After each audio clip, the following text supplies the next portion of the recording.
Show, don't tell. That's what we're talking about today.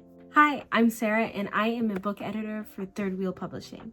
There is so much that goes into writing a book, and it's easy to forget the basics when you're looking at the overall story and where you're starting, where you need to go, especially when you're looking at a blank page. A lot of things that beginner writers forget when they are writing is the importance of showing instead of telling, because a lot of people want to put what the character needs to do in the dialogue, and they have this long list of dialogue between one or two characters, or even like internal dialogue, but you're missing a lot by not showing it. So say your character needs to go to the gym.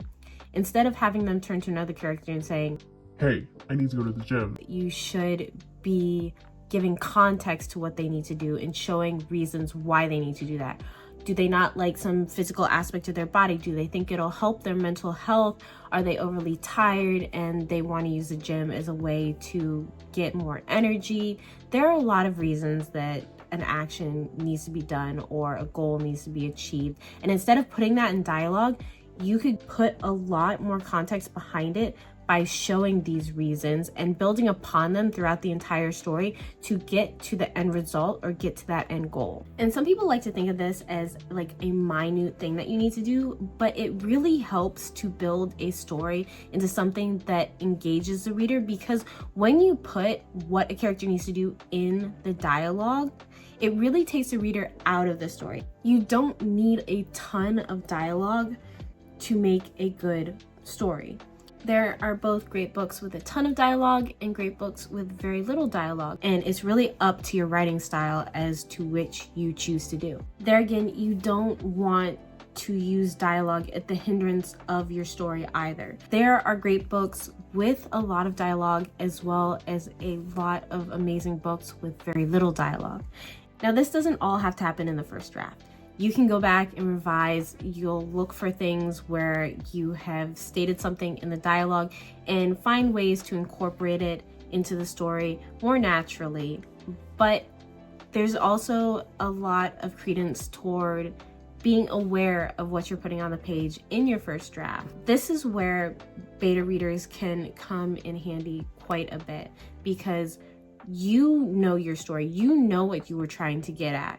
But somebody who is reading it for the first time may notice things that take them out of the story that could have been better shown rather than told, that you might not have realized.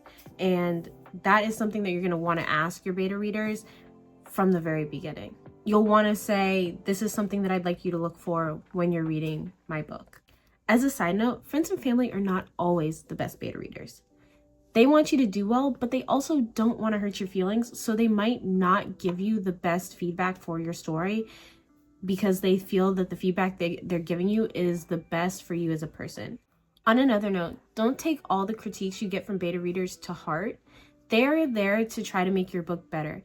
The feedback they give you is generally not meant maliciously. It's there as constructive criticism.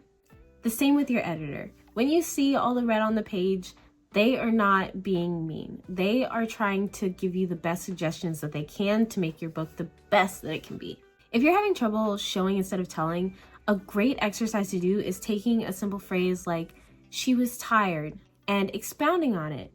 Explain what tired looks like. It'll help you get a better view of how you can show how someone is tired, or how someone is angry or sad. If you've already written your book, a good thing to do is to go through, look at every instance where a character says that they need to do something, and see if you can find a way to show why they need to do that and make it almost come to the reader's mind the action they should take to get to the result that they need. Thank you for watching, and I hope you enjoyed this video. We plan to have a bunch more content on writing advice, exercises, and anything we can do to help writers finally finish their books. So see you in the next video. Bye.